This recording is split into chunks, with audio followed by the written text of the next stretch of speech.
जय श्री कृष्ण दोस्तों, आप सभी का हमारे चैनल पर स्वागत है। आज है पुत्रदा एकादशी व्रत। तो आज हम लेकर आएंगे पुत्रदा एकादशी की व्रत कथा। पोष पुत्रदा एकादशी 2025 कब है? हिंदू पंचांग के अनुसार पूष माह के शुक्ल पक्ष की एकादशी तिथि 9 जनवरी को दोपहर 12:22 पर शुरू होगी और 10 जनवरी को सुबह 10:19 पर समाप्त होगी। हिंदू धर्म में उदय तिथि का विशेष महत्व होता है, इसलिए यह व्रत 10 जनवरी 2025 को रखा जाएगा। आइए सुनते हैं पुत्रदा एकादशी व्रत की पौराणिक कथा। भारतीय हिंदू संस्कृति में हर महीने की 11वीं तिथि को एकादशी का व्रत उपवास किया जाता है। यह तिथि अत्यंत पवित्र तिथि मानी गई है। प्रत्येक मास में 2 एकादशी तिथियां आती हैं, एक शुक्ल पक्ष और दूसरी कृष्ण पक्ष में। जो भक्त एकादशी का व्रत पूरे विधि विधान से करता है, उसकी समस्त मनोकामनाएं श्री हरि विष्णु शीघ्र ही पूरी करते हैं। तो पाठकों के लिए प्रस्तुत है पुत्रदा एकादशी व्रत कथा। दोस्तों, कथा सुनने से पहले जय श्री कृष्णा लिखकर अपनी हाजिरी जरूर दर्ज करवाएं। जय श्री कृष्णा। महाराज युधिष्ठिर ने पूछा, हे भगवान, आपने सफला एकादशी का महात्म बताकर बड़ी कृपा की। अब कृपा करके यह बतलाइए कि पोष शुक्ल एकादशी का क्या नाम है, उसकी विधि क्या है और उसमें कौन से देवता का पूजन किया जाता है। दोस्तों, आगे की कहानी सुनने से पहले हमारे चैनल को लाइक शेयर सब्सक्राइब अवश्य करें। भक्त वत्सल भगवान श्री कृष्ण बोले, हे राजन, इस एकादशी का नाम पुत्रदा एकादशी है। इसमें भी नारायण भगवान की पूजा की जाती है। इस चर और अचर संसार में पुत्रदा एकादशी के व्रत के समान दूसरा कोई व्रत नहीं है। इसके पुण्य से मनुष्य तपस्वी, विद्वान और लक्ष्मीवान होता है। इसकी मैं एक कथा कहता हूँ, सो तुम ध्यान पूर्वक सुनो। भद्रावती नामक नगरी में सुकेतुमान नाम का एक राजा राज्य करता था। उसके कोई पुत्र नहीं था। उसकी स्त्री का नाम शव्या था। वह निपुति होने के कारण सदैव चिंतित रहा करती थी। उसके कोई पुत्र नहीं था, इसलिए वह सदैव चिंतित रहती थी। राजा के पितर भी रो रो कर पिंड लिया करते थे और सोचा करते थे कि इसके बाद हमको कौन पिंड देगा। राजा को भाई बांधव, धन, हाथी, घोड़े, राज्य और मंत्री, इन सब में से किसी से भी संतुष्ट नहीं होता था। वह सदैव यही विचार करता था कि मेरे मरने के बाद मुझको कौन पिंडदान करेगा। बिना पुत्र के पितरों और देवताओं का ऋण मैं कैसे चुका सकूंगा। जिस घर में पुत्र न हो, उस घर में सदैव अंधेरा ही रहता है।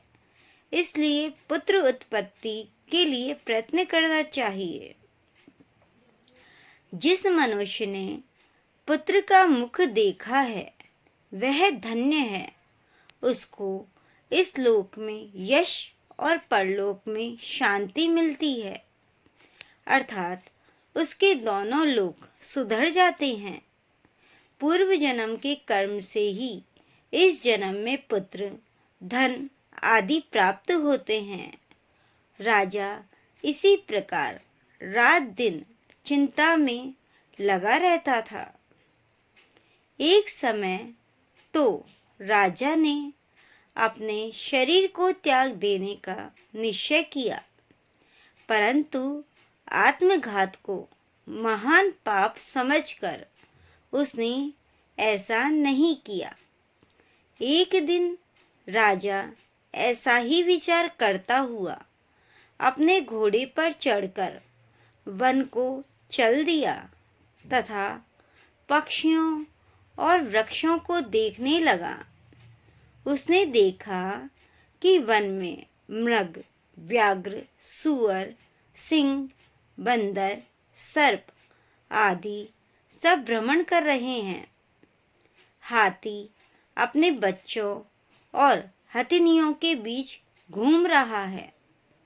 इस वन में कहीं तो गीदड़ अपने कर्कश स्वर में बोल रहे हैं, कहीं उल्लू ध्वनि कर रहे हैं।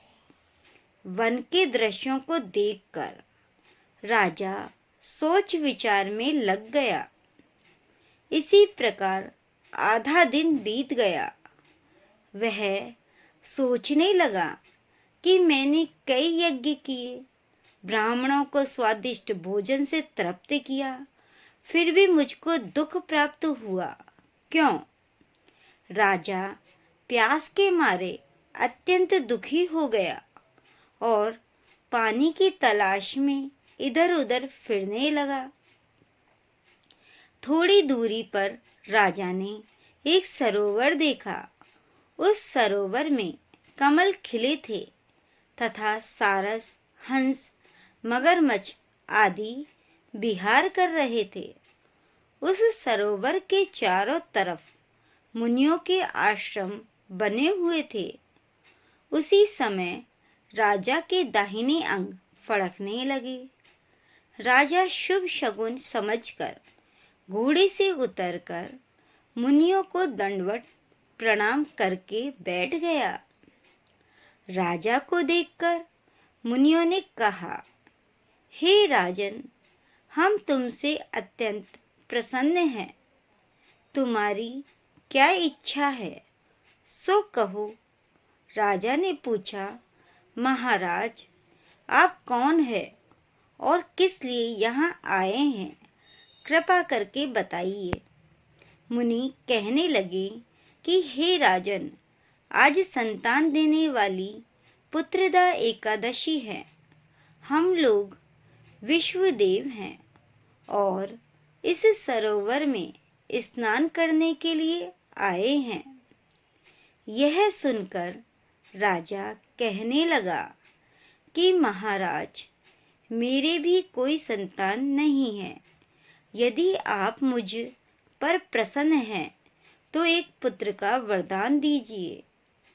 मुनि बोले, हे राजन, आज पुत्रदा एकादशी है। आप अवश्य ही इसका व्रत करें। भगवान की कृपा से अवश्य ही आपके घर में पुत्र होगा। मुनि के वचनों को सुनकर राजा ने उसी दिन एकादशी का व्रत किया और द्वादशी को उसका पारण किया। इसके पश्चात मुनियों को प्रणाम करके महल में वापस आ गया। कुछ समय बीतने के बाद रानी ने गर्भ धारण किया और 9 महीने के पश्चात उनके एक पुत्र हुआ। वह राजकुमार अत्यंत शूरवीर, यशस्वी और प्रजापालक हुआ। श्री कृष्ण बोले, हे राजन, पुत्र की प्राप्ति के लिए पुत्रदा एकादशी का व्रत करना चाहिए।